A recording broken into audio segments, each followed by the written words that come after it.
Well, good evening. Thank you for coming tonight. My name is Nicole Osmondson, and I am the current president of the PTO at Edison Middle School. And PTO stands for Parent Teacher Organization. Our vision and our goal of our PTO is to support our staff and our students, but also our parents. That's why it stands for Parent Teacher Organization. And so we had a vision tonight on how we can support parents in our community, and we felt like providing parental education series, these next two Thursday nights, would be one way that we could do that. So tonight we're going to be talking about drug use in our community and how that affects your children, and as parents, how we can parent our children better. So the format for tonight is that about the first hour or so, we're going to have our list of panelists come up and each educate us on the effects of drugs on our children according to their profession. During that time, you were given a piece of paper if you have questions that you'd like to be answered for the question answer period after that. Go ahead and jot those questions down, and you can either just hold them up and we'll walk around and pick them up, or we'll probably take about a 5-minute intermission between the educational portion and the question and answer, and you can just hand them to my cohort in crime back there, no pun intended, Michelle Heath, and then we'll read those questions for our panelists. I want to say a special thank you to Community Ed, who's helped us really put this together, and Melody and Deanne. But we have a fantastic panel, so I want to read bios of them so that you know that you are being spoken to with a lot of professionalism. So I'm going to start with Detective Scott Nelson with the Sioux Falls Area Drug Task Force. He's been with the Sioux Falls Police Department for nearly 13 years. He's been assigned to uniformed services as a patrol officer and a police training officer. He's also worked 4 years assigned to the Street Crimes Unit, where he conducted gang investigations. He's currently assigned to narcotics as an investigator, where he's been since October of 2016. Prior to joining the Sioux Falls Police Department, he worked nearly 4 years as a detention deputy with the Hennepin County Sheriff's Office in Minneapolis, Minnesota. He has a Bachelor of Science in Criminal Justice and a Master's degree in Public Administration from the University of South Dakota, and he's previously served in the United States Army Reserve. We also have Eric Noyes. He's a family practice certified nurse practitioner who received his Master's of Science in Nursing from South Dakota State University. He works with hospitalized patients at both the medical and psychiatric hospitals here in Sioux Falls. He has certifications in trauma care, pharmacy education, and a special interest in neurocognitive development. We have with us Darcy Jensen. She's the Executive Director of Prairie View Prevention Services, Incorporated. It's a drug and alcohol prevention agency in Sioux Falls, South Dakota. She has a Bachelor of Science in Allied Health Sciences and a Master's in Human Services with an addiction emphasis. Darcy is a licensed addiction counselor, certified prevention specialist, and a master addiction counselor. Darcy has over 18 years of experience as an agency director and 25 years experience in the fields of substance abuse, prevention, intervention, and treatment. Darcy started Prairie View Prevention in 1997, working under contract with the U.S. Attorney's Office and the HIDTA to provide meth prevention education around the state. Darcy is responsible for the creation of MAP South Dakota, the Methamphetamine Awareness and Prevention Project of South Dakota. Darcy has also developed prevention programs which are currently being utilized across the state in the area of school-based prevention, early intervention, and post-treatment support. And we have John Haig. He's a master's level national certified counselor and licensed professional counselor. He received his undergraduate degree from St. Olaf College and graduate degree from the University of South Dakota. John has been involved in teaching and counseling in schools in various locations, including Germany, Sweden, Iceland, and Minnesota, before returning to South Dakota to accept the position of a 28-year journey as a professional school counselor at Edison Middle School. His passion has been centered around researching and understanding adolescent behavior and parenting of adolescents. He has facilitated parenting education sessions in various locations for the last 20 years. During his retirement, which it doesn't sound like much of a retirement. John has been teaching for the University of South Dakota in Augustana. So give a round of applause for our panel. Thank you for coming. All right.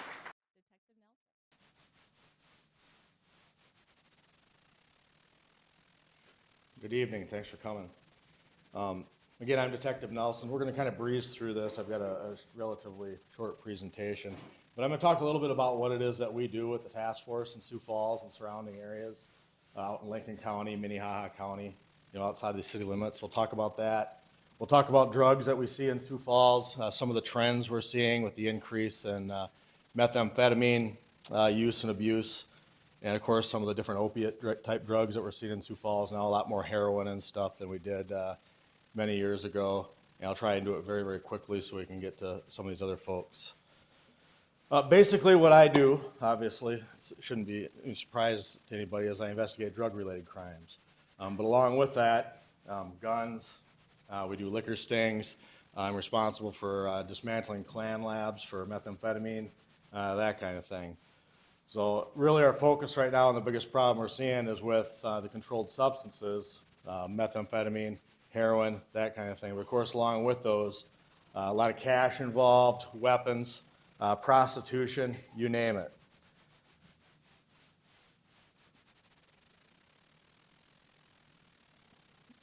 On a typical day for me, it can be, it varies, it just kind of depends. But some of the things that I do, draft search warrants for residences, unfortunately, and execute those warrants. So myself and the partners in my unit, we're the ones that do the raids on the houses.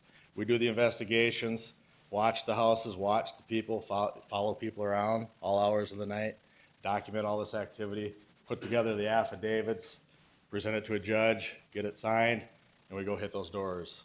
Make those arrests, interview those people, try to flip them, get them to cooperate, try to get to that next level, and then move on to the next house. It's really pretty simple. So, of course, part of those investigations, doing undercover work, a lot of surveillance. You can sit and watch a house. I could spend 6, 8 hours sometimes sitting in one place, just watching in one place, waiting for somebody to leave. So it's a lot of investment, and sometimes you may or may not get the return, unfortunately. Sometimes it's a guessing game unless you have somebody into the house, if you will. Liquor compliance checks, of course, alcohol with minors is no surprise to anybody. We still do monthly liquor stings. Unfortunately, every month businesses still fail those. Each month we'll go to a different part of town. Like last month, we did Northeast Sioux Falls. We checked like 30 businesses, 2 failed. And it shouldn't happen, but it does, because it's amazing. You sit there and watch this 18 or 19-year-old kid go in and present his own state-issued ID card, which clearly shows that he's a minor. The person will take the card, check it, and still sell the alcohol to him. So, and of course, they get a ticket, the business gets a fine, and we go from there. So we do controlled buys. We buy drugs from people. We pay a lot of money for drugs. I've only been up in narcotics for about 6 months now. We've actually, on one buy alone, we spent as much as $7,000 to buy drugs, and then to watch that person drive away. Because we use an informant to make the purchase, mainly so we can make a big federal case against this person. So they don't know it yet, but it's coming. There'll be a couple more months and a few more buys, but in the end, we'll get hopefully some of our money back or all of it, and a nice indictment.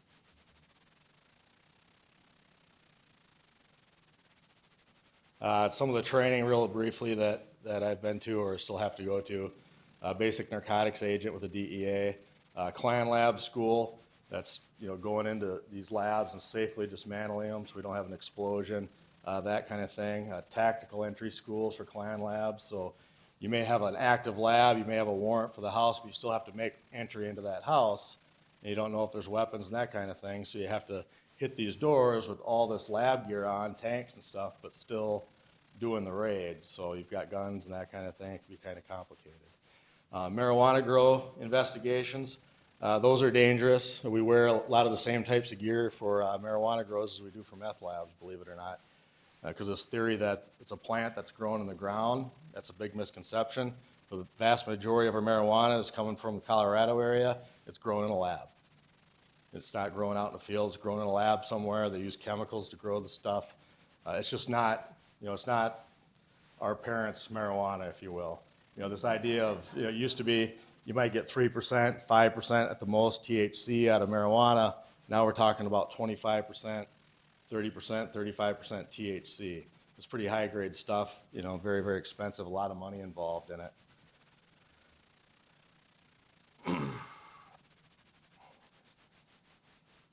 Sioux Falls Area Drug Task Force, we fall under HIDA, which is High Intensity Drug Traffic Area. Essentially, we've got two interstates, right? 90 and 29. So we've got a drug flow and a cash flow going at least 4 different directions. So in my area, there's 7 of us, so 6 investigators and a sergeant, and then a Minnehaha County Sheriff's Office deputy. We have 2 DCI agents, a DCI analyst, and the DCI supervisor assigned to the task force. Then we get support from the federal government, ATF, DEA, U.S. Marshal Service, if necessary, that kind of thing. And basically what they do is they fund us. They pay a lot of our overtime, fortunately, because there's a lot of it, training and equipment.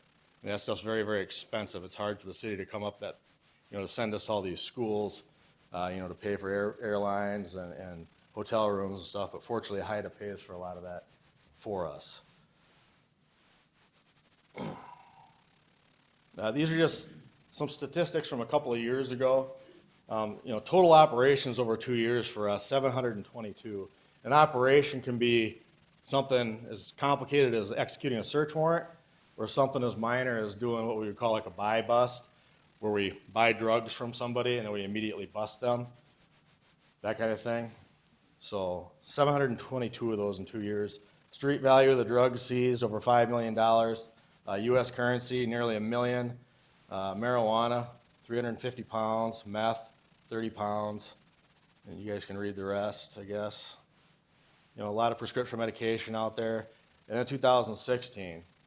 So just last year alone, over 350 operations, 38 pounds of meth. The meth is the big thing right now. I actually have more open methamphetamine cases than I do marijuana cases, believe it or not. Our guys on traffic stops, on patrol, they're finding meth every day. Every day you pull somebody over, you're making a meth arrest.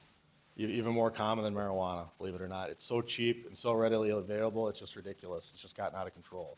And unfortunately, it's mainly because of the lack of enforcement from the courts.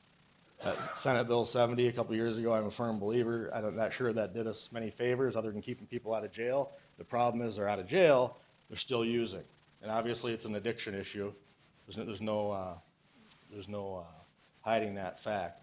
But at the same time, a lot of these people that are on parole and that kind of thing, they're out and about running around, and they're still committing crimes because nothing happens to them when they go to court. We make these arrests, they go to jail, they get released, they get rearrested, they go to jail.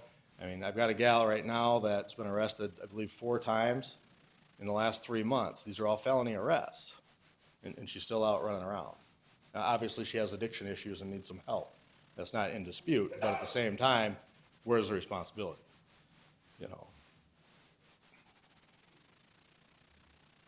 Okay, real briefly, we'll breeze through some of these drug classes. As parents, certain things to keep your eyes out for, in my opinion, obviously the drugs, but if you're not familiar with what they look like, look for the paraphernalia, first of all, pipes, packaging material, digital scales. A 13, 14-year-old kid probably doesn't need a mail scale or anything to weigh, postage, that kind of thing. So, keep your eyes out for these kind of things. Spoons with residue on them, syringes, of course. This is just several ways that cocaine can be ingested. Most commonly, it's snorted or smoked, depending on if it's powder cocaine or crack cocaine. The packaging materials, the small jeweler's bags. In my 16 years in law enforcement, I've never seen anything packaged in a jeweler bag other than narcotics. Not one time have I ever stopped a car, found jeweler bags in the center console under a seat, and found gold rings in there, or buttons, a lot of buttons and stuff for your clothing come in these things. Never found it. It's always methamphetamine, marijuana, or cocaine, typically. So keep your eye out for those things. You see a bag that's got some strange-looking residue in it, give us a call, we'll deal with it. Crack cocaine, it's just a harder form made with baking soda. crack ingestion. Typical, the most common one is going to be that pipe in the center where they've got some Brillo pad, that kind of thing. They shove the rock in there. So if you're finding this kind of stuff in your kid's car, bedroom, wherever, please call us. Don't just throw it in the trash, especially the hypodermic needles. Even if I understand trying to protect kids, you not want your kids to get in trouble, but you throw something like that in the garbage, somebody gets stuck by it, because it does happen. I've been stuck. One of my partners got stuck a couple weeks ago. So it's not very much fun having to go to the hospital and get a tetanus shot and then demand blood from the defendant in the case and that kind of thing to make sure that you're going to be okay, long term. It's just some of the different ways you're going to see some of the narcotics package, but typically it's going to be the Ziploc jeweler style bags or corner cut sandwich bags. So if you're finding sandwich bags, for example, with the corners missing, you might want to talk to your kids. Real briefly, meth, some of the street names.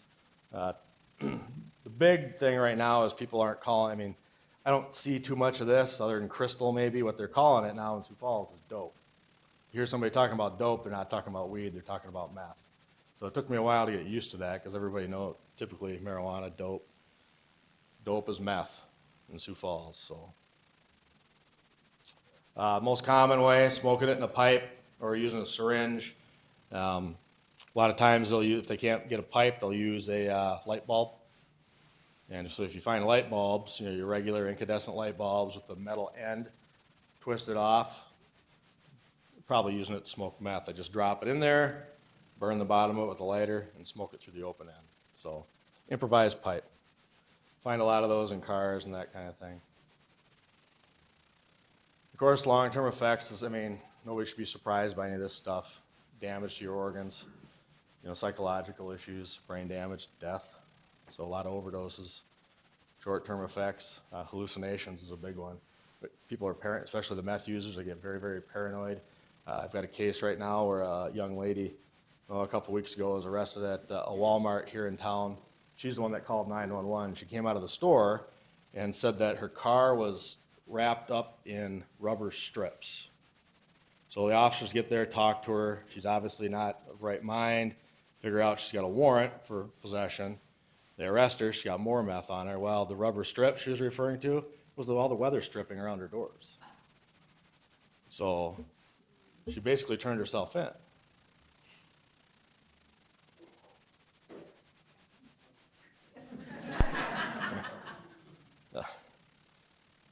This stuff is not uncommon. Especially you'll see it on the face. People will pick their faces apart. Needle tracks, seeing kids with bruising in the crooks of their arms is going to be the most common area, or scar tissue, that kind of thing.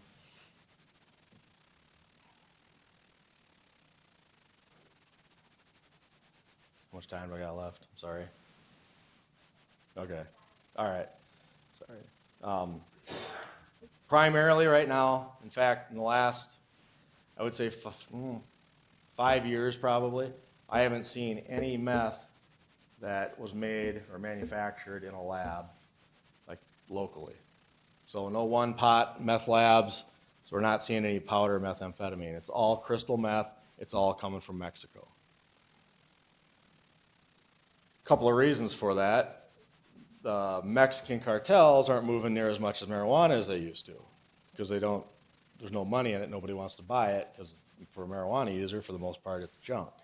Low THC, it's no good when you can drive right over to Colorado and buy the good stuff. So our source states for marijuana, Colorado, California, Oregon, Washington, people are, for the most part, importing it from there, at least locally, and we're not getting near as much from Mexico. I haven't seen any, we call it Mexican packweed, haven't seen any of that probably in a few years. It's all good lab-grown marijuana usually from the Denver area. High dollars, that kind of thing. And the methamphetamine, it's all from Mexico, made in super labs down there. And the price of that, because they're not selling marijuana anymore, has gone way down. And that's why we're seeing so much of it. They used to pay $120 to $150 a gram. We're getting like $60 to $80 a gram now. So and they're even selling it in smaller quantities where you can buy $10 worth, $20 worth. So there's part of your addiction problem. So your average person, maybe that couldn't afford the $120 to $150 gram, can now go buy $20 worth. Well, that's, not too difficult to come by. Steal something, run to the pawn shop, got your $20, go get your next quarter gram, get you through a couple hours at least. It's a meth lab that exploded. That's just a one pot, basically a guy making meth in a bottle like this. So we're not going to talk about labs really. In fact, this is it. It's a whole different animal. Heroin. When I started, we didn't have any heroin here. Started seeing it a few years ago on the street, and now it's all over the place. I think we seized about 95 grams last year, and we're well on our way to surpassing that this year. And that comes with, along with several problems. We're seeing a lot of overdoses. People that have become dependent on different opiate drugs their prescriptions are being yanked from them, and they're seeking out heroin instead. We're finding pills that are disguised as one thing. All prescription pills have a stamp on them, a number and a symbol usually that you can run, through a website or in a Merck manual, something like that, and it comes back to a certain medication. Well, we have to test all that now because oftentimes it's not what it appears to be. For example, we've been seizing Oxycontin. It appears to be. It looks like it has an Oxy stamp on it and number. When our chemist tests it, it's fentanyl. So which fentanyl is extremely dangerous, and too high a levels you can die from it. And that's where a lot of our overdoses are happening, not just locally, but all over the country, particularly on the East Coast. A lot of overdoses because of fentanyl. So if people think they're buying heroin, they're buying fentanyl because you can buy fentanyl on the internet. You can just order it up from China and have it shipped to your house. Just don't do that, of course. So Postal Service doesn't like that. It's a federal crime. So black tar heroin, we don't see it very often in Sioux Falls. We're pretty much seeing the powder heroin. Some of the rave drugs, keep an eye out for these things. You see small colored tablet-style pills that have a symbol on them. Anything like this. Could be ecstasy, MDMA, Molly, that kind of thing. Those are amphetamine-based pills. They get, usually, depending on the quality, probably $10 to $25 per pill for them in town. And we're not seeing much of this right now. It's been a couple of years since we've seen much of it. So occasionally we come across it, but mushrooms, fairly popular with the juvenile population. We see few labs a year on mushrooms, usually growing right in the house in plastic tubs and with, Miracle Grow and that kind of thing, and some different chemicals. And so it's not unusual to come across a mushroom grow operation. LSD, we don't see a lot of this, but there's plenty of it out there, I guess. Blotter papers, small squares of papers that are soaked in this stuff. They put it on their tongue or on their eye or someplace where it can be absorbed through the skin. Huffing, this is very dangerous, obviously, and this can be pretty much anything you can find in your house. Model glue, gasoline. Some of the more common things that we see are going to be spray paint, as well as your dust off and that kind of thing. Dust off or spraying off computer keyboards. That's really popular. Guys on the street do a lot of DUI arrests because of dust off. So it's not uncommon for us to get a 911 call about a car going down the street and stopping ever so often or hitting something and then continuing on. Well, it turns out they're huffing dust off because they pass out, wake up, they're fine because the high only lasts a few seconds. They move on, they hit something else, kind of the same thing. And they'll have multiple empty cans of this dust off in the car.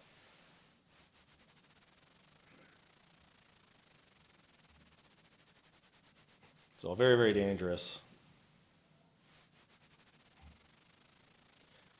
Paint, glue, Freon. Now the paint around the face. A lot of our transient population, unfortunately, in Sioux Falls, they'll resort to huffing gasoline or spray paint. Usually gold and silver are the colors of choice.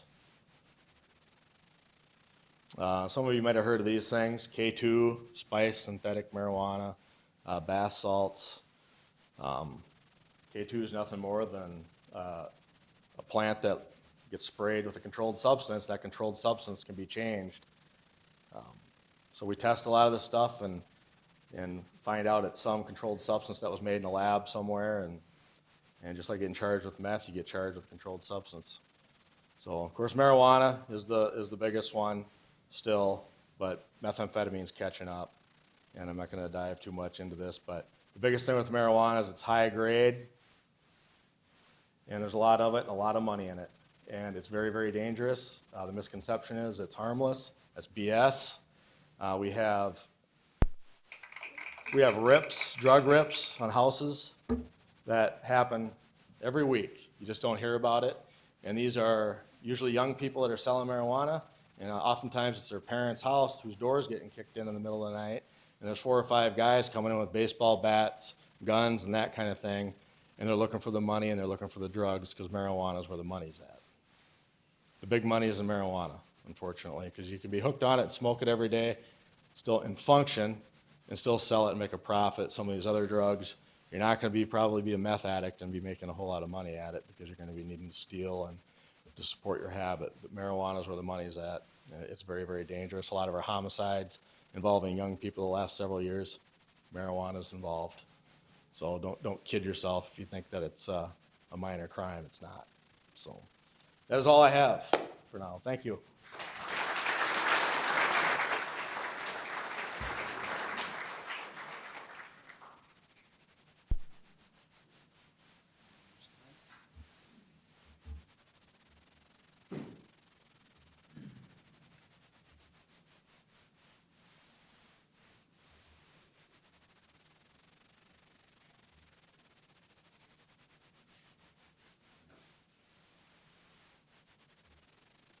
Hi, I'm Eric Noyes, like Nicole was saying before. I'm a nurse practitioner. Worked in Sioux Falls about 19 years, predominantly with the adult population. I'm family practice certified. We see a reasonable amount of adolescents at the behavioral health hospital. So my little small talk, I've got 10 slides. It gets a little boring unless you're into biology and human anatomy and those sorts of things, but it gives a little bit of a direct insight into why we see some of the consequences that we do. So I'll talk about that. We talked a little bit earlier about what scheduled drugs mean. That's just the way the government ranks drugs on how they are. Schedule 1 in South Dakota is any drug that does not have a medical use and is usually associated with a felony arrest. And then Schedule 2 are narcotics, which I prescribe frequently. We use in the hospital. I also take care of patients that have major orthopedic surgery or trauma. So we use drugs like fentanyl, Versed, the benzodiazepines, the Xanaxes, and the pills that are out there. Extremely rarely, cocaine's a drug that's used in the hospital for surgeries, usually of the nose or somewhere to stop bleeding because it instantly slams shut blood vessels and stops the bleeding superficially, which is how you get in trouble with your coronary arteries. That's how you get a heart attack from using cocaine. That's Richard Pryor and George Carlin all the way back to then. So most of these compounds have been around for a while, and once we know what the actual drug is that a person has been exposed to, we can deal with the immediate consequences if you overdose or you're in the hospital. So that's the primary target for mood-altering substances. This is why kids take drugs. Either they do it for different reasons than adults. That's an important thing to separate out, and our counseling staff will talk a little bit about that too. Peer pressure and those things impact kids differently than they do adults. Lots of adults are escaping things that have already happened to them or treating some other mental illness with that, but that's usually not our adolescent population. Bad things happen when you get too much of any one thing, whether it's apple pie or potatoes or French fries, but certainly illicit drugs. Very, very hard for kids to keep track of because who knows what a normal dose of marijuana is. It's not the same. It's not the same as what it used to be even 5 years ago. You can, quote unquote, overdose on marijuana. There's lots and lots of publications that say, there's never been a fatal death occurring, from THC that's there. Well, that may be true for that isolated compound. The hard part is you don't just buy that isolated compound straight on the street. It's who sold it to you, what else is mixed with it, where are you in that environment? You're not in a hospital room having marijuana dosed to you. You're typically exposed in a risky situation, and that's where people get hurt easily. Kids' brains are different than adult brains. They're growing. In fact, your brains have all shrunk since you were in junior high. No offense, that's just what happens as we're developing adolescence. When we're small, our gray matter is building, and then just about puberty, and this happens later for boys than girls, we start to cut back, we pare back that brain growth and the neural network that's been there, and start to lay down the important branches of kind of how our brain is wired, if you think of it as a computer, for the rest of life. And anybody who has teenagers at home, they know that you go through mood swings, you have some disinhibition, you have a big change in personality. And that biology we have a pretty good understanding of. It goes all the way from your whole brain, which fills up your head, down to the tiny microscopic neurotransmitters. And this is just a black and white neurotransmitter slide I grabbed that happens to be cocaine and where it directly works. He changes dopamine and some of those receptors fairly quickly forever. They don't come back or shift back. Back to that shrinking brain a little bit. If you get into this stuff at all, there's actually a really good TED Talk that's on the internet right now that's out there. When we're in adolescence, the hard part is that prefrontal cortex. That's our really thinking brain. That's how you plan ahead. That's how you say, I want to graduate. I want to make the varsity team next year. I want to finish these 20 days of treatment. Those sorts of things happen in the prefrontal area. It's also when you say, whoa, this is too much fun. It's the brakes for our limbic system. And our limbic system is way down, kind of underneath the bottom of the brain. And he's where you get pleasure and reward, which is, I made a 3-point basket. Woohoo, that's great. All of those same dopamine, 5 major neurotransmitters sort of generate there. And there are different things that trigger that, different drugs that specifically target that area. Alcohol, not so much. Alcohol is more of a CNS depressant. I throw this one up here. So he leaves that bottom reward center alone, but damages the brakes of the system. You get disinhibited. Why it's the social elixir, why it's a drug that's been around for centuries and centuries and thousands of years, is you have that drink and you feel, I'm a little more relaxed, or I might say something that I wouldn't normally say. That happens to adolescents too. That's why they use that drug. It's easy access to it. But they're still growing and paring down that brain. And we can see in binge drinking especially, which tends to happen to our junior high, senior high kids the most, you get direct injury, and that's these little red squiggles that are in there, which don't seem very big. The rest of this is all healthy brain. But they're really important when you look at cognitive development and how you do with functional tasks. So memory, how are my SATs going to turn out?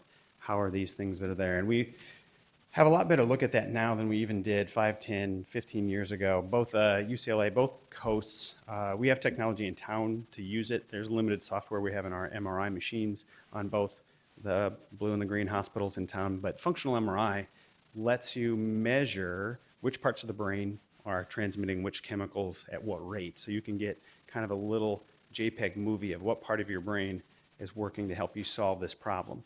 And so you can ask questions, you can put people in scenarios, and you can see, or you can provide reward. Say, you can see that limbic system light up. So this is just a slide too that shows some of those differences, and that's alcohol, a drug we don't think about a lot. But I highlight it because it's the developing brain. So there's that kind of lower lizard brain way down there at the bottom. So he's the gas, and up here is the brakes. Particularly hate methamphetamine because it lands on both of these at the same time. I see it very routinely in adults. Just like our detective was saying, those aren't people who are masterminds running a drug ring. It burns through your brain really fast. It's a really small cycle of injury, abuse, and then I can't quite think my way out of this anymore. I just know I need that next high. You still have the drive, but you lose the brakes very quickly. So you just want reward at any cost that's there. Another part of brain development, so we see that especially in adolescence. Those are two major areas that already have a lot of construction going on.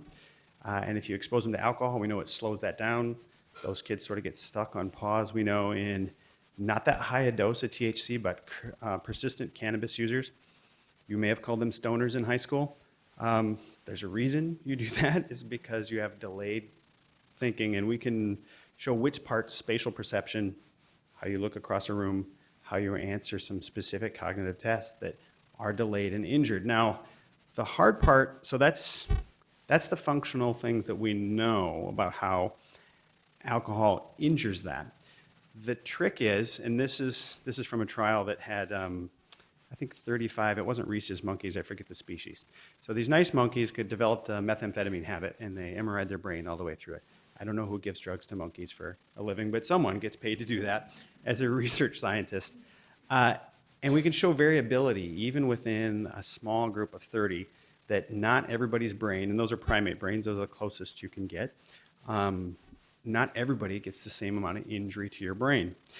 Also, and we know this from actual human studies, again, not MRI study, because this is about 20-year-old, 15-year-old data now, but testing data on how you do on memory and recall, we know that people recover differently. If you stop using marijuana for a month or 3 months, we see people's scores on those tests improve, but different people at different rates. So there's a lot of question about how do you treat that. Number one, that's way out there because we know we have counseling, we know addiction comes from that limbic system, from that drive for reward, comes from social pressure. Again, adolescents are different than adults, specifically because of the mechanics of how their brain is wired or is trying to wire itself to grow up. And then we know the direct effects. We have a pretty good idea of which drug injures which part of the brain, but we don't know who is most at risk for it. So maybe some of that's genetic, that's family history, that you're exposed to this toxin and your brain cells develop in response to it this way. We also know that pressure from the outside social structure scenario you're in affects directly how that physical shape of the brain develops too.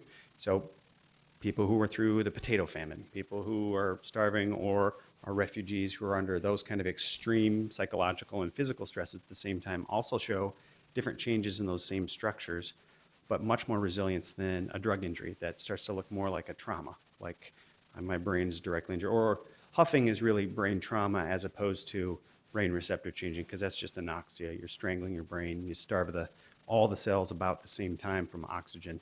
So also a really lousy habit or a way to seek a very short high, but very inexpensive. So we don't know right now, there's no good DNA test to say, oh, this kid's really at risk, don't let him have any marijuana. I don't know if that would help how you parent or not anyway, but we, as we advance the hard molecular science, that does help us on the medical field now, where I'm at. We select narcotics based on people's profile of how their liver processes the drug. Because I know one drug will likely not work as well at all to control pain for one person as the next one can. So the hard science of how your body processes specific pure chemical has come a long ways. How we apply that to addiction is coming behind it. And then when you look at adolescent behavior, that risk-taking, we know teenagers take a lot more risks than third graders do. I mean, they're not scared of jumping off things, but you can't talk them into doing really wild things out there like maybe your 14-year-old friends could when you were there. And again, that's that frontal cortex, that's that brakes to the limbic system to say, well, I don't want to take this risk, it's too much. That developing brain, we know, is a really critical time period. It's associated with long-term rates of depression, long-term rates of mental health issues. Again, hard to sort out because were you prone to being depressed, or was your marijuana habit in junior high the thing that always upset your chemistry and now you're really going to be?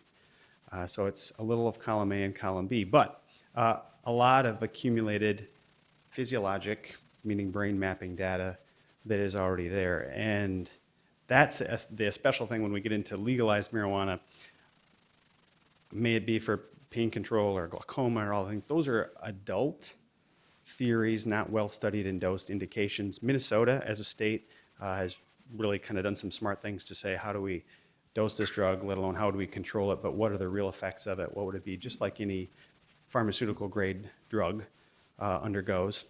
But for adolescents, again, not studied at all well, because you don't intentionally, we know it injures brains. Not studied well at all to look at those long-term consequences, where if we expose you to this, whereas the medical version of fentanyl, which we've had around for years and years, a very potent narcotic, easy to overdose. In the hospital on my floor with nurses at the bedside and machines hooked to your finger, we overdose maybe 1 out of 100 people. We can just turn the dose down and they wake up and start breathing better on their own. or we give them oxygen, or I can pull the antidote out of the drawer in the hallway and reverse it quickly. That's Narcan or naloxone. But that's your anesthesiologist, your nurse practitioner, and your nurse at the bedside all getting it wrong with a nice syringe that's measured up. So when you're an adolescent exposed to that, it's very easy to get it wrong in a fatal scenario without all those backup and support to it. But just the exact same clean drug that wherever you got it sold to, let alone the high exponentially are fentanyl, some of the things that get mixed in from China, plus whoever mixed whatever secondary thing that was with it. We just really hate seeing that. It's very, very potent. The narcotics are there can just be off by a millimeter is all that takes. So those are some of the things that we look at, but especially important to keep track of what it means to be an adolescent and what recreational drugs. There are really no recreational drugs for adolescents. If you're 12 and in the hospital, I do everything I can not to expose you to fentanyl, Versed, the brand name controlled substances, because we know that they work differently, that they can have long-term consequences on a healing and growing brain. So we definitely don't want people to just try them because they're there. So I'll be able to answer questions a little bit later to specific medical issues that you can think of as they come up. Otherwise, I'll let us keep going with our next speakers.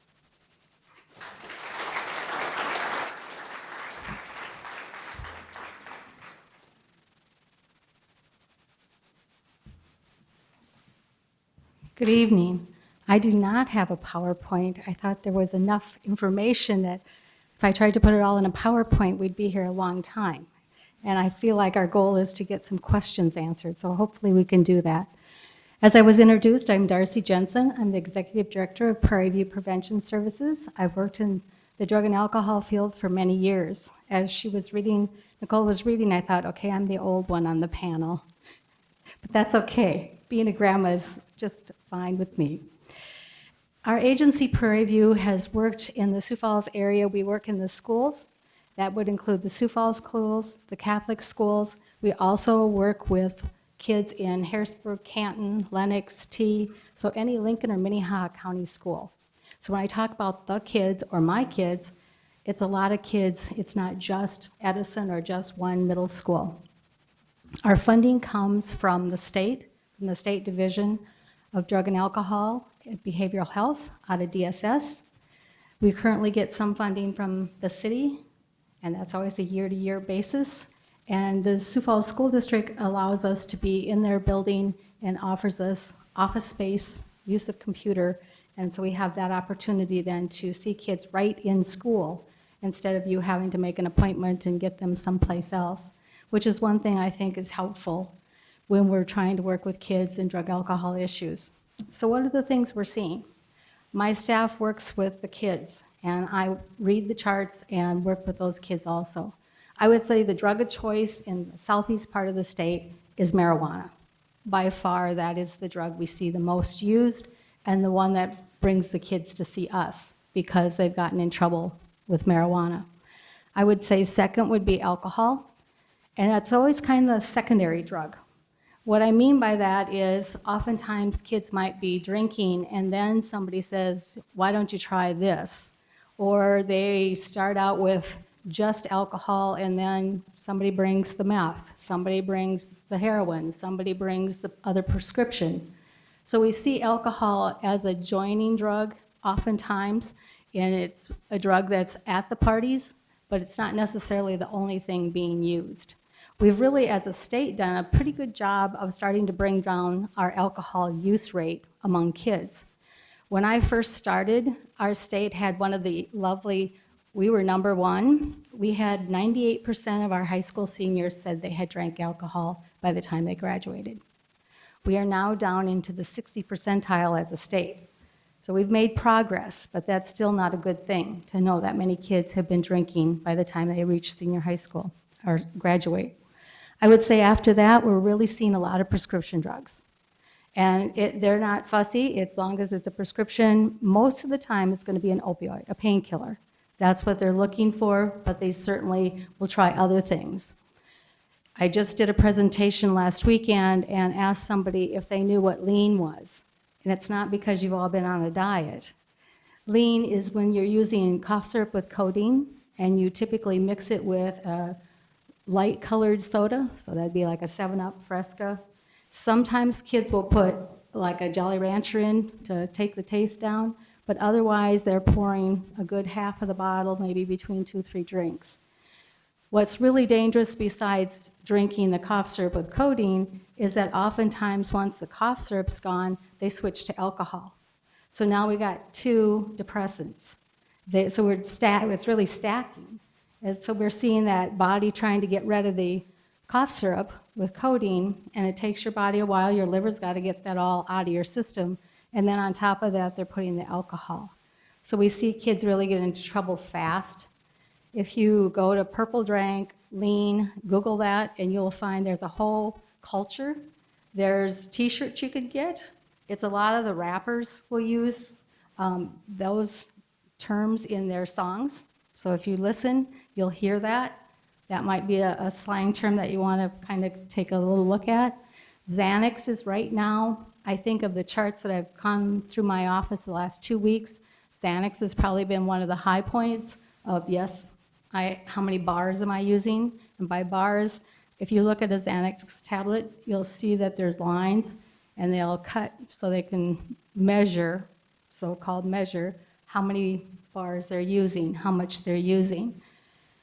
In addition to that, we are seeing our kids using meth, and we are seeing some of our kids using heroin.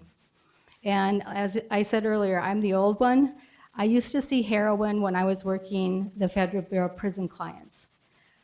Prior to that, it was with detox and working with some of the U.S. Attorney. I've worked all 9 reservations, but that was years ago. And now we're seeing it here, and we're seeing it with kids. So we are seeing the heroin and the meth here. Oftentimes, parents are also using, and so that's why the kids are getting it or can get it as easy or relatively easy because it's in the home already. And so it's something that we're seeing them use. I would say, and the other speakers talked about the over-the-counters and our inhalants. And when we look at OTCs or over-the-counters, those are often things that we see the middle school or our 4th, 5th graders use because they're easier to get.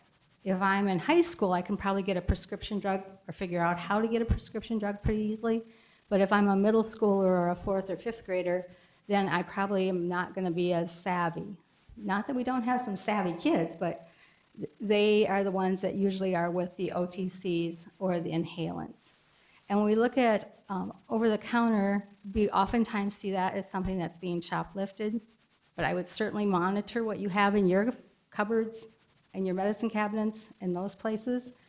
And when we look at inhalants, I think one of the things that we see often with boys is the Axe deodorant, that spray, that Axe spray. So if suddenly you're a kid, you might think, oh yay, they're fine. I had 3 boys, so I know that adolescent and pre-adolescent kind of, you might go, great, they're using deodorant, I'm so excited. And that could be true. It could be very innocent, but if it's all the time and it's like wherever they are, or if you go out in their room and it's like, wow, he's gone through 3 cans, and I'm guessing there's some huffing going on. So think about what's been going on in your household or how have things changed if there has been some changes.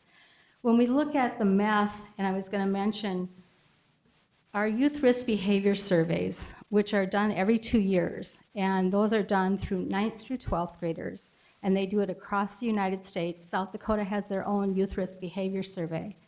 When we looked at the 9th graders in particular for South Dakota, we had 9th grade boys saying they used meth at 4.8, almost 5% of the kids said they had used meth in South Dakota. The national rate for 9th graders is 2.9. So we're double. When we think about that, that's scary.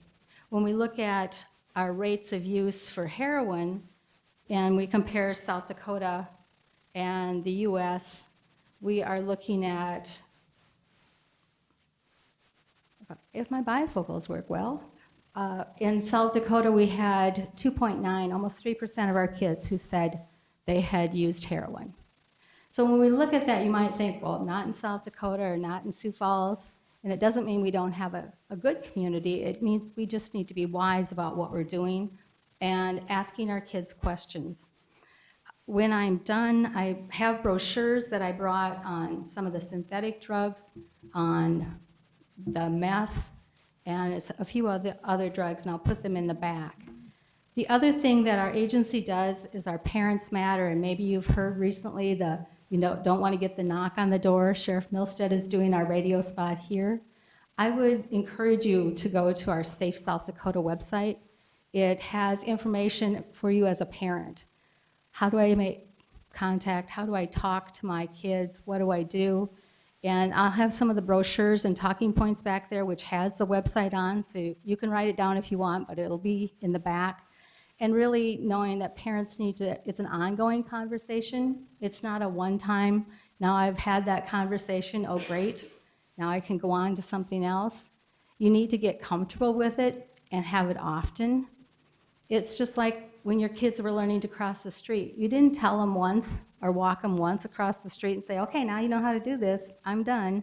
No, you continue to do that until they were old enough to drive, and then you were with them when they were first driving. You need to be that comfortable with them in talking about drugs. I sometimes have parents say, well, I'm not going to talk about it because I'm afraid then they'll use, or they'll be curious. I'm here to tell you there are already enough people in their life talking about it and giving them other information. Wouldn't you rather be the person giving them that information? If you think, I don't really know, get online and look. Go to some of the government websites, some of the trusted websites, and look at the information so that you can have that conversation.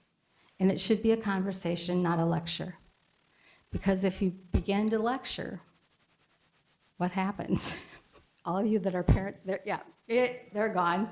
And so you need to make it a conversation. If something comes on the news when there's been a celebrity that's overdosed or there's been a car crash, what do you think happened?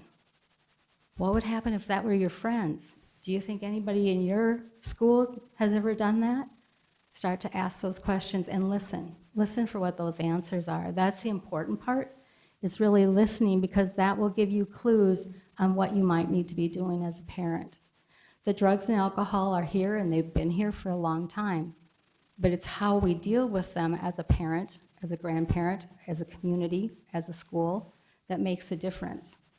We do see kids successfully go through our prevention programs at Prairie View because we offer not only the screening and the assessment, but we also do prevention groups at different levels, or we help you get your child to treatment. We don't do the treatment, but we help you in knowing what are the better treatment for you. If you want something faith-based, here's who you could go to. If you want something out of town, out of state, here's what you could do. But what we need to know is that you're getting services and you're getting something that is valuable for you and your son or daughter. I am going to quit talking so John has an opportunity to talk, and I'll certainly take questions when it's time for that. Thank you.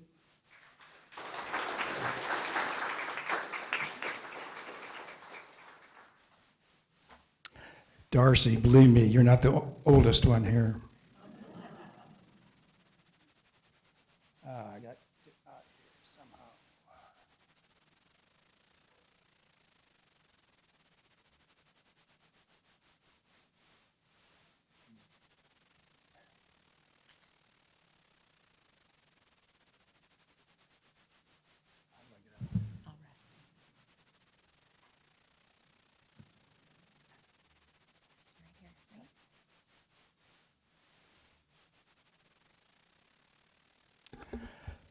Well, Nicole said that I have been researching, studying adolescent behavior and parenting of adolescents for 20 to 25 years.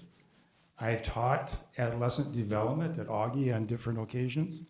I still don't know about adolescent behavior or how to parent the adolescents. I had a professor once when I was taking a parenting class who told me, as parents, we're trying to stack the odds in our favor because fantastic parenting can produce some very dysfunctional kids. And absolutely dysfunctional parenting can produce some absolutely wonderful kids. What we want to do is try to stack the odds in our favor. So I'm going to do something with you tonight. I'm going to get you involved, I hope. I always got to have humor. Whenever I have my presentations, I have a little humor. And what I'm going to talk about tonight usually takes me an hour, but I'm going to try and get it in 15 minutes. So when I was a boy of 14, my father was so ignorant that could hardly stand to have the old man around. But when I got to be 21, I was astonished at how much he had learned in 7 years. Before I got married, I had 3 theories about bringing up children. Now I have 3 children and no theories. Children in a family are like flowers in a bouquet. There's always one determined to face the opposite direction from the way the arranger desires. This one maybe is not so humorous, but I'm going to pick it up later. Nothing speaks more loudly to a child than a good parent's quiet example. So it's time to talk. And I'm going to share with you a survey that was taken by Hazelden Rehab Center in Minneapolis. Now, this survey is a little dated, but it still has relevance for today. And I usually give this out as a quiz to all the parents that are in the audience, but we don't have time. So they surveyed over 30,000 kids in this area. The goal was to examine the influence of you, family and parents, the school, the leisure time, and religious variables on the magnitude and severity of drug use among adolescents. So what we're going to do, what makes a difference? I'm going to show you some groups of young people. You are to think, is that group less or more or about the same as far as using drugs as the average youth? I don't know what the average youth is, but that was part of the survey. You know that all surveys are not 100% accurate, just like our last election. Okay, are young people involved in musical activities more or less or about the same to use drugs? Anybody want to throw out an answer? Say less? Okay. Same. Are young people the answer already gone. Are young people active in religious youth groups, less, more, or the same? Well, the answer is already up there. Young people from single-parent families, are they more apt to use drugs, less apt, or about the same? More? When I took this survey myself, this quiz, I said more too. Same. Young people who say that their parents would be upset if they knew he or she was using. More, less, or the same as the average kid? Same? Less. Young people involved in athletics.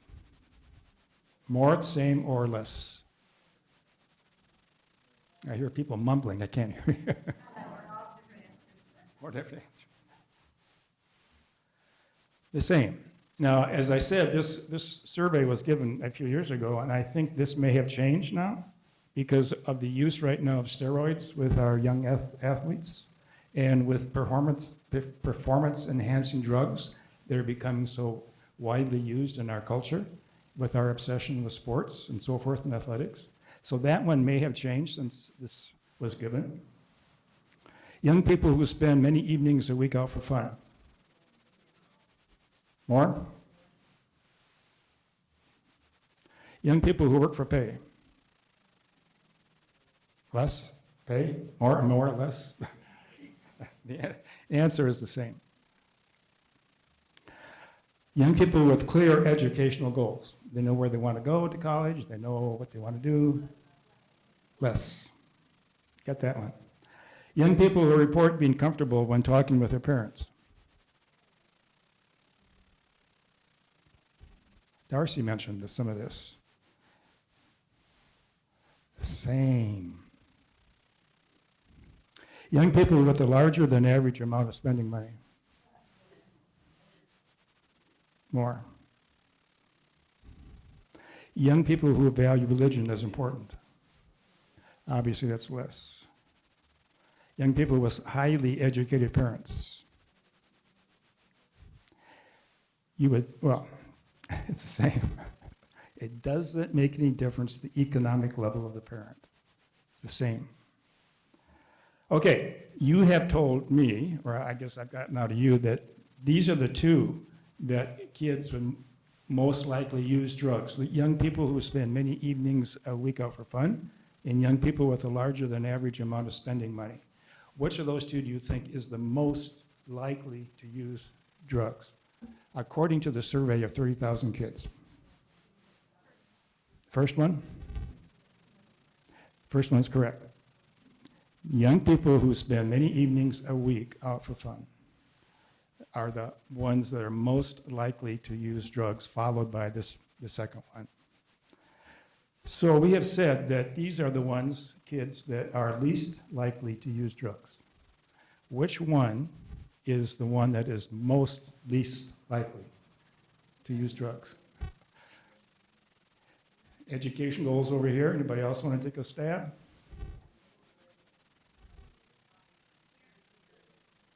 The parent one. Young people who say their parents would be upset if they knew he or she was using. Well, how do you know that? That's right. That's the one. It's surveying the third one. Young people who say that their parents would be upset if they knew he or she was using. Okay? So what the survey came up with was what parents say and do about drug use is more important than any other single variable. That's you guys. I'm through parenting. Parental messages of concern must begin, as Darcy said, early and be reinforced regularly throughout middle and senior high school. You can't start it as a 12th grader and having the talk. I'm a little bit uncomfortable when we talk about the talk, because the talk to me implies it's one way. So I don't like that word, the talk, because as parents, I think we need to listen as much as we talk. So when I hear the PSAs or the TV and so forth, and it says, have the talk with your kids, it means, is it okay then that we just talk and lecture like Darcy said we shouldn't? So number one, what can we do as parents? Nothing speaks more loudly to a child than a good parent's quiet example, which is what I had in one of the first slides. How do we use drugs? Over-the-counter drugs? Whatever.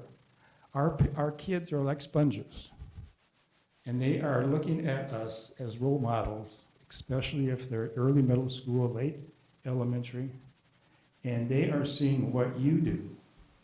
So how do we use drugs? How do we use alcohol in our home? And kids pick up on that. So number one is being a good example. Number two, the talk. Here are two ways that we can have the talk. Number one, if you ever use drugs, I will punish you. You'll be mincemeat. Or, I would be so upset if I ever found out that you were using drugs. Which of those is more effective? I think you are thinking right, the second one. The first one, however, comes from maybe autocratic type of parenting, where it's do as I say, and you kind of say, okay, kid, if you're going to use drugs, you're going to be punished, and you wash your hands and you think you've had the talk. Kids tend to rebel against a parent's values. Keep that in mind. Kids tend to rebel against parents' values. If you always nag about something, they, if they're going to rebel, are going to rebel against that value. And we hope our kids, adolescents, all rebel, because that's how they That's how they become with their own self-identity, is to break away in some ways rebel against us as the adults. So it's healthy.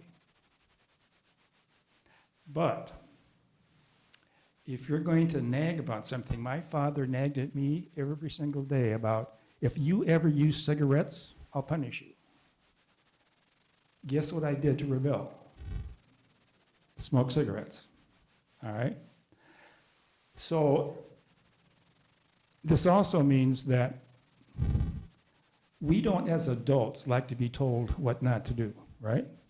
It's a natural thing. How many of us have radar detectors in our car or used to? No highway patrol is going to tell me I can only drive 80 miles an hour. Kids pick up on that. I work out a lot at the Y. The Y is on the east side of Minnesota Avenue. Right across the street is a free parking lot on Minnesota Avenue, in the middle of the block. I have seen one family go down to the street light to cross the street. Here are all these parents taking their kids through this busy traffic across this busy Minnesota Avenue because nobody's going to tell me to go down to the stoplight. Parents pick up, or kids pick up on that. So, I would be upset if I ever found out that you were using drugs. It's a good way to start the talk. But, as Darcy said, you can't start it in 12th grade. And this approach decreases in importance as the kid gets older. By 11th and 12th grade, it probably has no impact. All right? But in the middle level and probably late elementary level, it has a whole lot of influence on kids. Because, you may not believe this, but middle school kids and late elementary kids, you are still the most important person in that kid's life. They may tell you differently, but they're still trying to please you. And if you say that you're going to be upset, if you ever caught them or found out that they were using drugs, you want to stack the odds in your favor. This approach, psychologically, works better than the first approach. If you ever use drugs, I will punish you. If you're going to use that approach, and maybe your kid will be okay with that. When we talk about psychology, there are always exceptions. But the odds are it's not going to work. And I know we probably have a few autocratic parents in here, and that's your style. And I know it's going to be hard to break it. And I know you're saying, John, this is really a soft approach. I would be upset if I ever found out that you were using drugs. Isn't that kind of a soft approach to this? It isn't if you continue to have the talk and listen. And as Darcy pointed out, you have to ask the right questions. And that's so important. So, I wanted to show one more thing.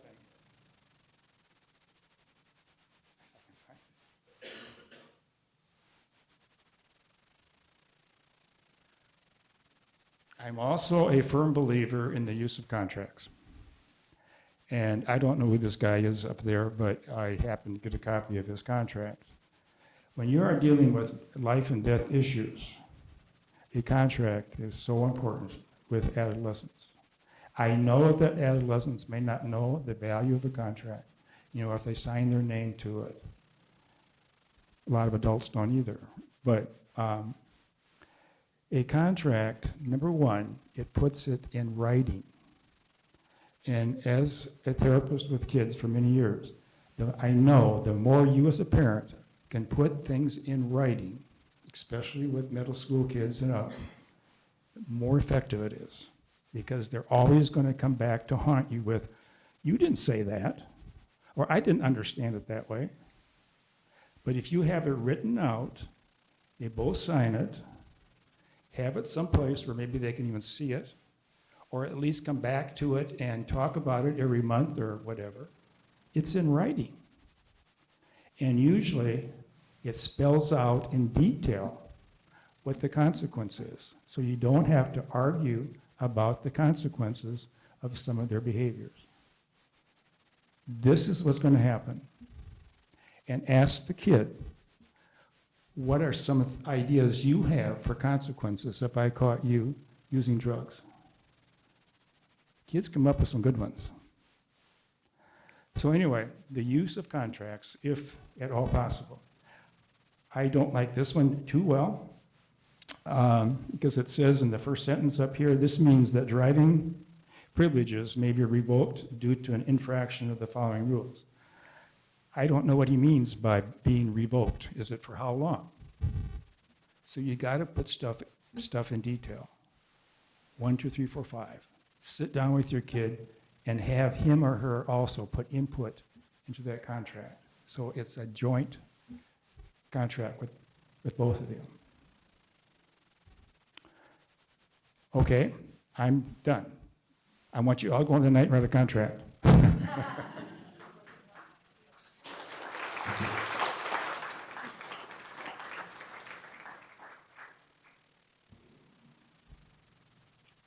Okay, so we'll take about 3-4 minutes of just a break. If you have questions, go ahead and write those down. You can hand them to myself or Michelle in the back, and then we'll finish with our question answer period. So, thanks.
Okay, we have awesome questions here for our panel.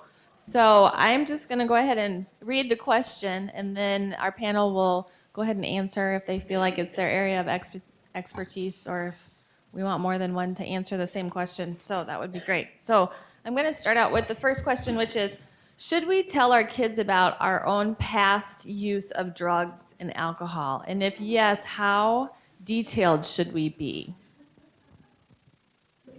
Good question, right? I see you're all jumping at that one. I will be the brave soul and jump in. My answer to that, and we actually, on our Parents Matter website, our Safe South Dakota website, do address that issue. And on the website, and what we tell parents is that we need to be honest with our kids, but we don't necessarily need to be detailed. And what you can often do is, if there was a time, and many people who have used either alcohol or drugs would say, I remember, and Eric and I were just talking about people who drink, and it's, well, they throw up in their shoes, or they get very sick, or something happens that's very negative. And it can be something as simple as, yes, your mom drank, or yes, your dad drank, or yes, I smoked pot, or fill in the blank, the drug or alcohol. And I really regret that. And part of why I regret that, or maybe you didn't regret it, but you had some incident that happened. I wished I hadn't because I was arrested. I really disappointed my parents, or I got really sick. I lost a lot of friends. I failed my chemistry test. Whatever incident, because if you've experienced drug and alcohol use, you've probably also experienced a negative effect. And it's bringing that back and explaining what you learned, why you wished you hadn't done it, or what it cost you. And I think being honest about that consequence is often the learning, the lesson that you can teach, and saying it was a mistake I made, and here's why I believe it was a mistake. And I learned from that, and as your parent, I love you, and I would prefer you not to have to make the mistakes I made. And that's how, when we're working with a family, or when we're talking about sharing that information, would I encourage a parent to talk about long-time use, or the fact that they were IV using, or those kinds of things? No. It's not as important to be cleanse my soul kind of conversation as it is to be honest and talk about the negative consequence, though, and why you hope your son or daughter wouldn't have to go through that same kind of negative impact. Okay, next question. We talked a lot about the types of drugs kids are using, and not a lot about the age group and or where it is happening. Does the actual use happen at school? Is it in a home where kids are unsupervised, or more in public places? From a law enforcement standpoint, especially my time working the streets on patrol, generally when I would encounter kids in that middle school age or in high school, typically it's out in public places, parks, parking lots at department stores, that kind of thing, driving around in cars, if you will. Those kind of places generally is where we would encounter it. So really, probably not that much different than adults necessarily. However, unless they have another residence to go to, or the parents maybe aren't around or work overnights, or unfortunately in some cases just don't care. They may do it at a buddy's house, that kind of thing. But typically, it's going to be out in public places when they're mobile, generally cars, that kind of thing. I would agree with that, but I'd also say we are hearing of kids that use in homes, and I would encourage parents to not only know who your son or daughter's friend is, but know who the parents are or where that home is, know their last name. When we were working on our Parents Matter campaign, we always bring in a focus group to talk about what do we need to be looking at for this year's campaign when we're putting out that information. And a couple of law enforcement officers that I was working with talked about a father calling law enforcement saying his son was in trouble and he was at a house party, but he didn't know the last name. he couldn't figure out where his son was. And that seems very odd, but when our kids get older, oftentimes they may have multiple friends, or they begin to change friends if they begin to use substances, and making sure, be that, it's okay to be a bad parent, as what your kids might say is a bad parent. Ask the questions. Where are you? Who are you going with? What are you going to be doing? What time are you coming home? My sons loved me for those things. In seriousness, though, you do need to do that. This year, the youngest children we've been working with are age 11. So we're seeing kids, I would say the average age of first use in South Dakota is about 13.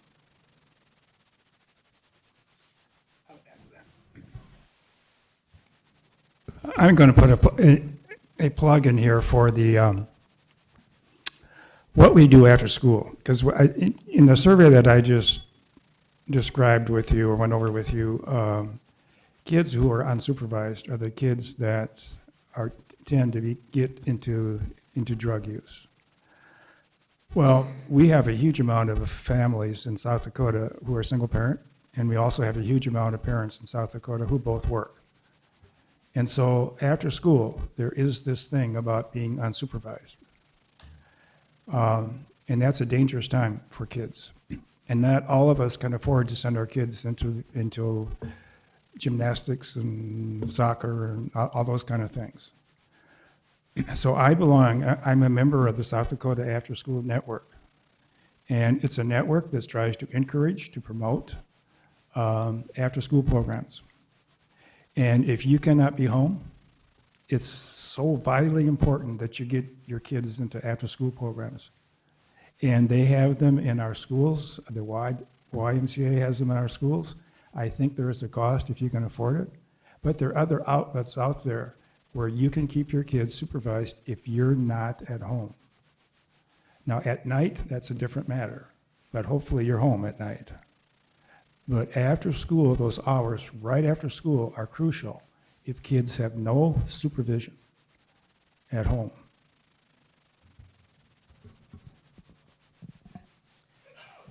What over-the-counter drugs should be most carefully monitored, and which ones are most often misused?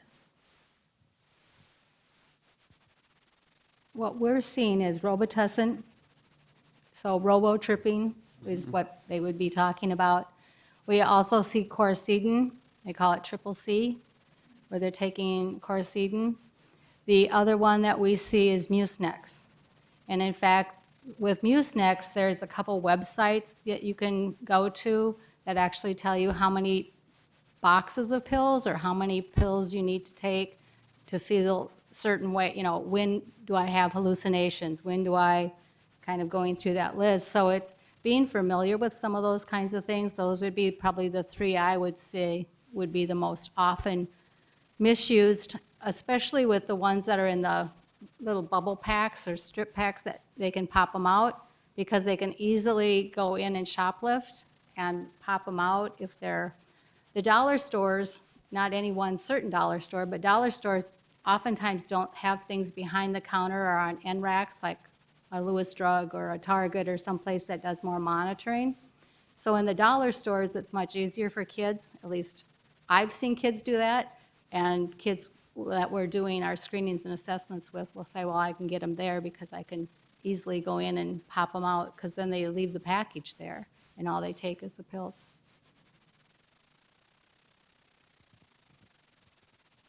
Okay. Are big city gangs coming here to recruit young teens? Well, I used to work gangs in Sioux Falls, you know, just real quick, numbers-wise, we've probably got about 38 identified gangs in Sioux Falls, about 450 gang members, give or take. It's a fluid number, of course. We've got groups, you know, represented from just about every major street gang in the country. When I say major gangs, I'm talking about the ones you typically, you know, see on TV, Gangster Disciples, Bloods, Crips, Latin Kings, groups like that. They're all here, just in varying degrees of numbers. Now, fortunately, in most cases, they're what we would call hybrid gangs. So essentially, they're homegrown South Dakota gangs, whether they're from the Sioux Falls area or maybe from one of the reservations. And what they've done is they've taken on the identity or the names of these larger national groups. They're using their colors, they're using their symbols, they're using their tattoos, but they have no direct association to the group's home base. I'll use an example here in Sioux Falls. By far, our biggest street gang is the Gangster Disciples. Well, they're originally based out of Chicago. We've got a handful of guys that are Gangster Disciples from the Chicago area, but they're not essentially running these local adolescents that are involved. However, having said that, you hear the term wannabe. Doesn't make a bit of difference. If you claim to be a gang member, you're dressing like a gang member, you're hanging out with other people that claim to be gang members, you're acting like a gang member, then you are a gang member. An example I use, and I don't like to use it, but it's very glaring, and most of you probably remember this. Rapid City, a few years back, 2 young street crimes unit officers and a third officer were shot and killed. 2 of them were killed and 1 was wounded. That was a South Dakota gang member. He was a Gangster Disciple. So if anybody thinks for 1 second he's a wannabe, you're wrong. There's probably not too many gang members running around the streets in the bigger cities, whether it be Detroit or Cleveland or Miami, that can say they've killed 2 police officers. But this kid did. And he grew up right here in South Dakota. So it doesn't make a bit of difference if you're from here claiming to be associated with one of these bigger groups. Doesn't matter at all. So hopefully that answers your question. The second part of that question is there a website or resource where we can find terms used for drugs, drinking parties, different things like that, and gang-related terms, so when we overhear things at home, we can look it up?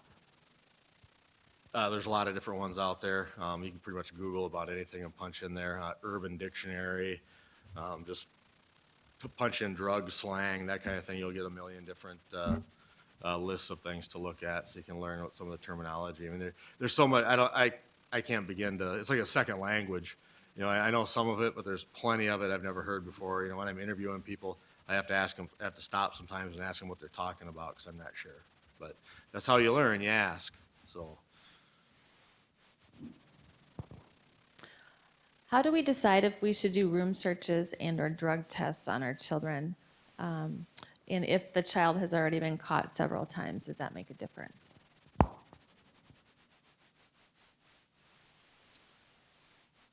Well, this is just my opinion. As far as searching a kid's room, if you believe they're using, it's your house. Right? It's not theirs. Okay, and I'm not trying to be that the hardliner, but it's your house. You're in charge. They're the kid. You're the parent. Be the parent. If you think they're using, then go through their stuff. Go through their car, that kind of thing. If you find something, you handle it how you think you should handle it, whether it's indirectly with them or if you feel like we need to be involved. If you're not sure, I want to call in and be anonymous. We can have a conversation, that kind of thing. But it's your home. It's your property. Remember this. If we're there for some reason, unrelated, and we see something and it's not yours, unfortunately, depending on the circumstances, the person that isn't really responsible, or other people could end up being responsible for that. It's just like if your child's driving around in a car with the wrong crowd, maybe that car gets pulled over for a traffic violation, there's 4 or 5 kids in there, and we see somebody stashing something, or we can smell something, and we search that car, and maybe that item belongs to one person in that vehicle, but nobody is owning up to it. What's going to happen is everybody's going to get arrested. Is that fair? Probably not, but at the same time, people can talk too. And if you're going to refuse to explain to us who hid that item in the center council, well, what choice do we have? Because we've got to take some action. We can't just let everybody walk away. So, does that make sense? So, your house, you make the decisions. I'd like to add to that because I agree to that. However, when we have the talk with our kids, I think you have to spell that out as a consequence. Don't wait until something happens and then go search the room. But if I see, or if I think you're using drugs, it's my right as a parent to search your room so that they know ahead of time that that's your right. You can even write it down and tape it on the wall if you want. But yes, I think searches are important. I would say with the drug testing, we do drug testing at Prairie View. You can bring your son or daughter there, please make an appointment, and it's $20.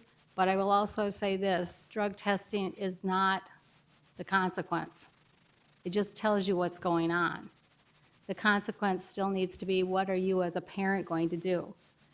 I also have kids, and when I work Federal Bureau of Prison, there's a lot of people who know how to beat a drug test. Just because you have a clean urine analysis doesn't mean necessarily they're not using. Because people know how to beat that. They use somebody else's urine, they put something in it that alters it. There's many ways that that can happen. Can it be a good tool? Yes. And parents that we have using it currently that just bring their son or daughter in, they call ahead, make the appointment, and then when they pick them up from school, instead of going straight home, they're like, we're going to Prairie View, we're gonna have your UA today. So it can be a useful tool if you feel it's necessary, but I would always say don't rely on that, because I've had parents who've gone, I know something's going on, but the test comes back negative. And then suddenly there seems to be like a power flip that happens of that son or daughter, and that's not what it should be used for, as a power tool to get the upper hand, but it can be a help. Some kids will say it helps me, because I can say, my mom gets me tested, I can't do this. They might not be strong enough immediately to say no. It might be a good tool, and you might want to sit down and talk to them. If you have an addiction issue, if you're having a hard time saying no, we'll drug test you. You can tell your friends every time. They're going to test me, and I don't know when. You know, then it's a $20 well worth spent. So it has to be a family decision, I believe. If you're doing it through a medical provider, it can become part of their record, and that's fine if that's okay as a parent.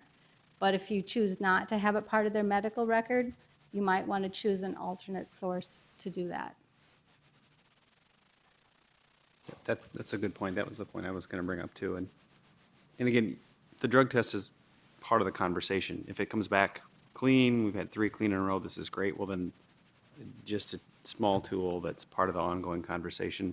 And as parents in-house, just to throw that in really quickly, again, out of our office, chronic pain clinic, we write a lot of scheduled drugs that are often the easiest to get access to in an unsupervised home. If you're the one with the narcotics, maybe not a narcotic problem, but the drugs that can be abused in your house, you are responsible for those. They shouldn't be in the medicine cabinet anyway. There's too much humidity in there. That wrecks pills. But narcotics get counted, get tracked. The pharmacy knows where they're at. They can go in the fire safe very easily. It's just a key. They should be under lock and key, just like anything else that would be dangerous for your child at home if you weren't there. Get rid of old prescriptions, take them down to law enforcement, and there's a box, you can drop them in, no questions, no names, just take them and get rid of them. That's the easiest way to make sure they're not available for some. It might not be your child. It might be a neighbor. It might be somebody who's mowing for you, walking your dog, cleaning. There's a variety of ways people find pills. That kind of goes along with this question, was how do you get rid of liquid drugs? So I'm assuming it would be, do you take them to the same place you drop off pills? Same place. So if you have some cough medicine with codeine in it, for example, just make sure it's sealed up nice and tight and bring it down to the police department, the law enforcement center, right in the front desk area. There's a drop-off container. So. No, I shouldn't. Ideally, no, yeah. No, I wouldn't recommend that. Okay, so back to the talk that you've covered a few times. How early should you talk to your kids about the dangers of drugs and alcohol? At what age would be a good starting point?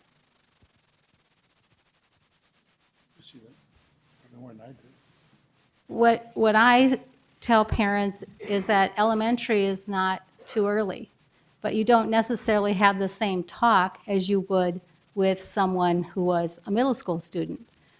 We used to do more prevention education in the elementary schools, and we actually had a little refrigerator-like looking board with, and if you've ever been in a grocery store and they have the different kinds of hard mics or it's your, what's it called, your dad's root, or there's, whatever the root beer, obviously you can tell I'm not buying this.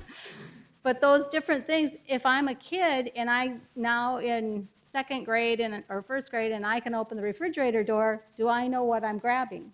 Or if one vitamin tastes good, why not 5? So it may be at that elementary level we begin to talk about what's good for in our body. And how do you know what's good for in your body? Who do you trust to ask and who do you talk to? And why wouldn't we want something in our body that we consider maybe not safe? So you begin at that elementary level in talking about those pieces. So then that conversation or beginning to talk at middle school about decision-making and values and friendships all goes as part of that drug and alcohol talk. It doesn't stand alone. It's part of the tools and skills we help to give our kids.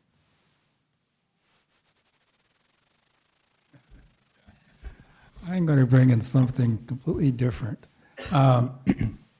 You also have to have the talk about sex.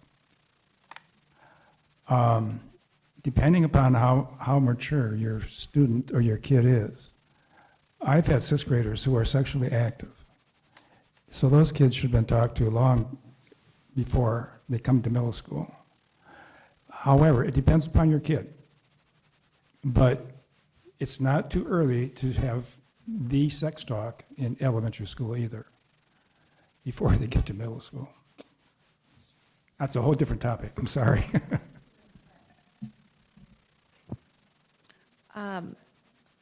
Okay, so kind of related to the talk, though, there are a few questions about, is telling my child that if they break the law due to alcohol use or drug use, that I will turn them into the police for prosecution okay?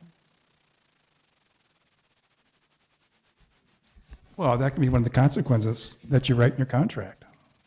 Absolutely.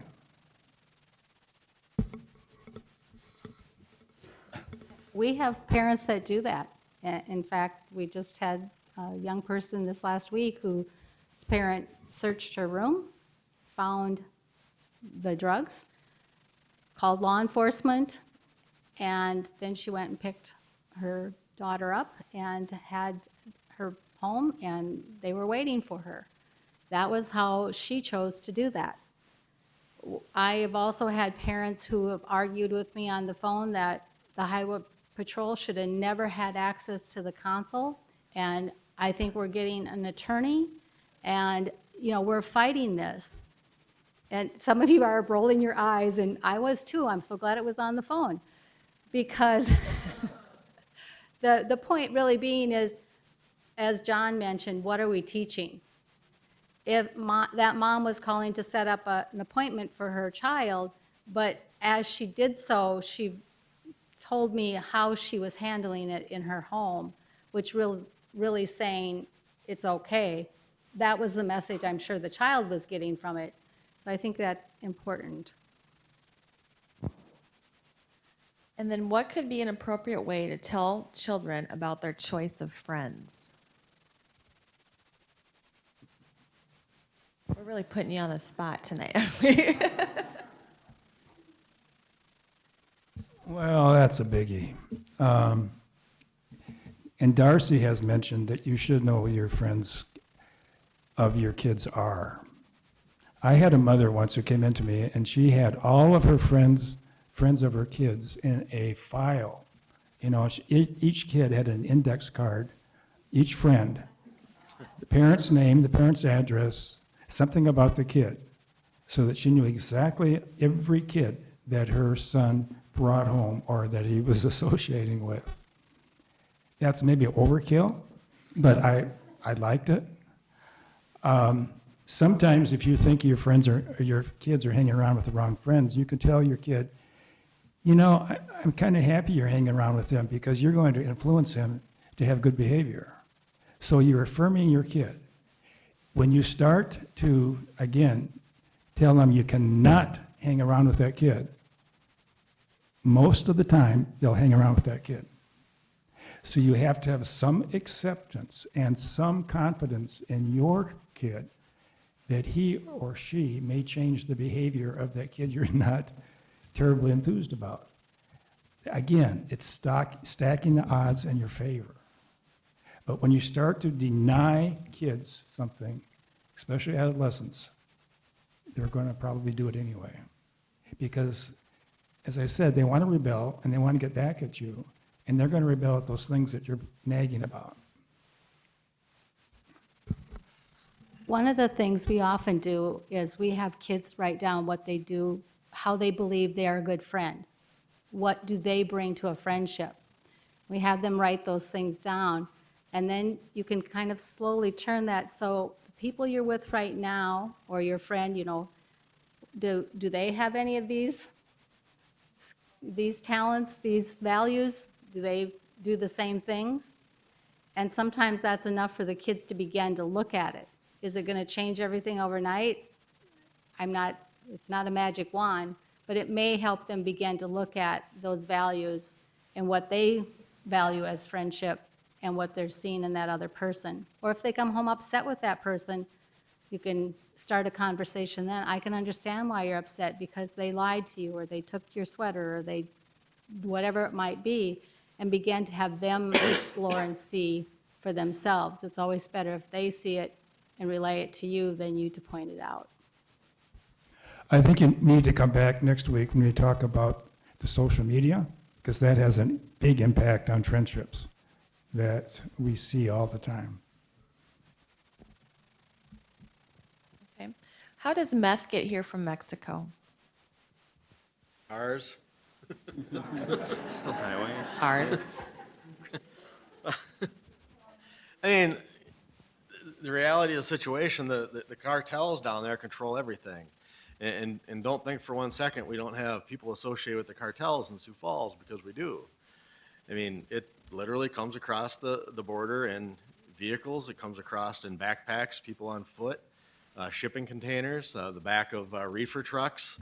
You know, and it's not like it's coming across a gram or two at a time or a pound or two at a time. These cars are coming across and they've got 25 plus pounds in them. That'll go a long ways. You know, and it comes up the interstates, you know, maybe it comes across, you know, for example, the El Paso crossing down in New Mexico. Well, let's say it's 50 pounds, where does it go from there?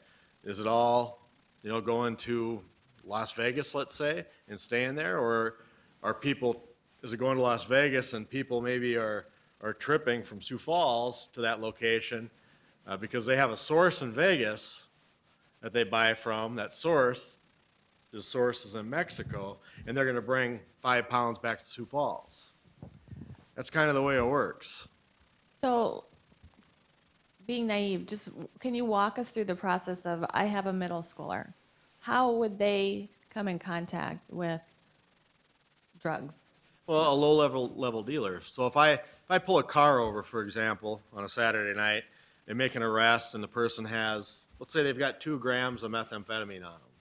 If we could track those 2 grams back to its original source, more than likely it's going to be in Mexico. Well, who sold that person the 2 grams?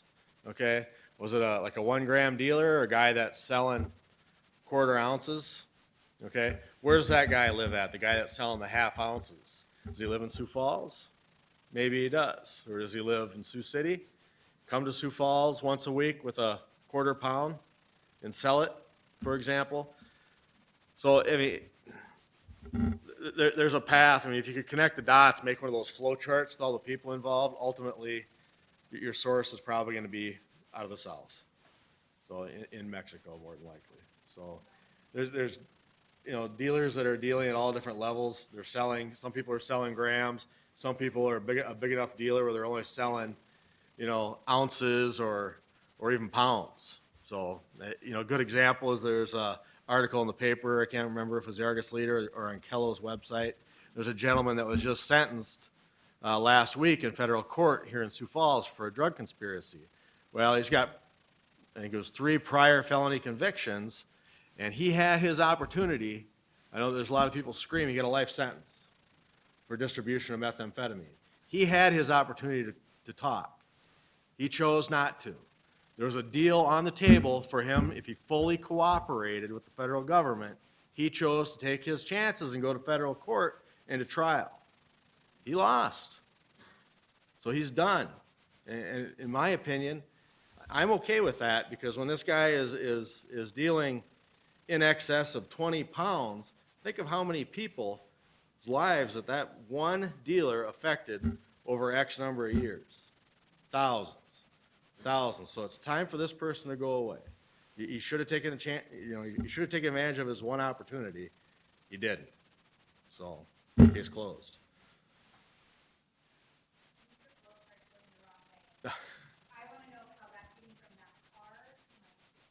I want to know, is it a sibling, is it a parent, is it you're finding it in somebody's locker and you're curious?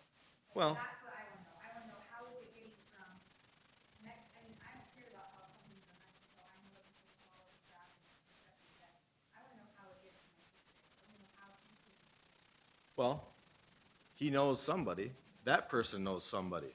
And that's what I'm talking about with a flow chart. Everybody knows somebody. So there's certainly, a sixth grader isn't going to have a connection, in a foreign country probably, but, maybe his best friend. And how many sixth graders are probably getting arrested with methamphetamine anyway?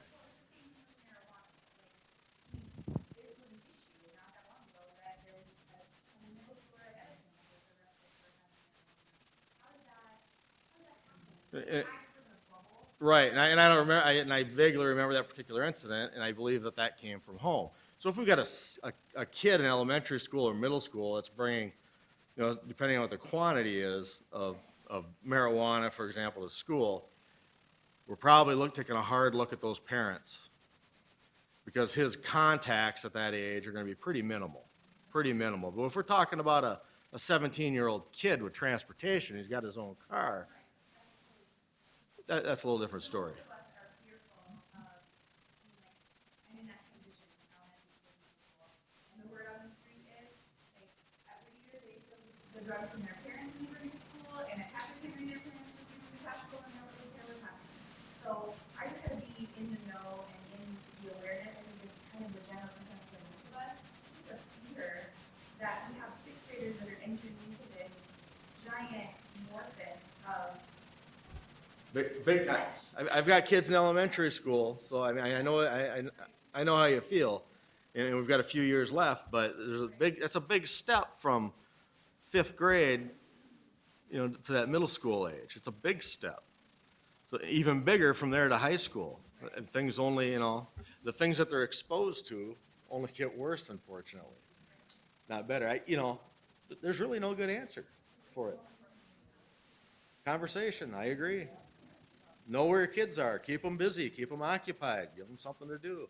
It's easier said than done. I realize that, but The kids that we see at Prairie View, I would say at that younger level, the middle schoolers or fifth graders that we would see, I can't think of one of them that didn't have a sibling or a parent that was using. So it comes from there. With that, though, I will say, and I have done a couple panels in the last 2 months, I guess, with someone who's a recovering meth addict. And one of the things that Tina will say is the person who introduces you to meth is usually someone I know, I thought I could trust, and somebody I was comfortable with. And I think that's that piece that we need to understand, is that as your kids move into that middle school and high school, staying connected with who those friends are, and trust your gut. If it's like, this kid doesn't seem right, talk about it. Talk about why it doesn't seem right, and then think, how am I going to talk to my son or daughter about that? What can we do to change that? Because it's typically someone they know. You don't have a dealer come up to you, a sixth grader on the street, and say, hey, do you want to buy? That just doesn't happen. It has to be, there's a connection. I often think of meth as the connection drug, because there's always a network involved. Well, with that, I think that ends this night on a good ending. So I want to thank our panel again so much for their time and expertise tonight.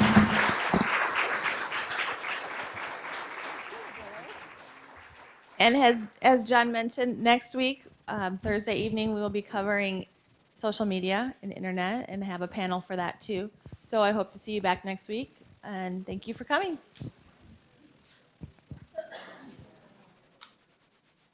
There's brochures in the back on the right hand or left hand side.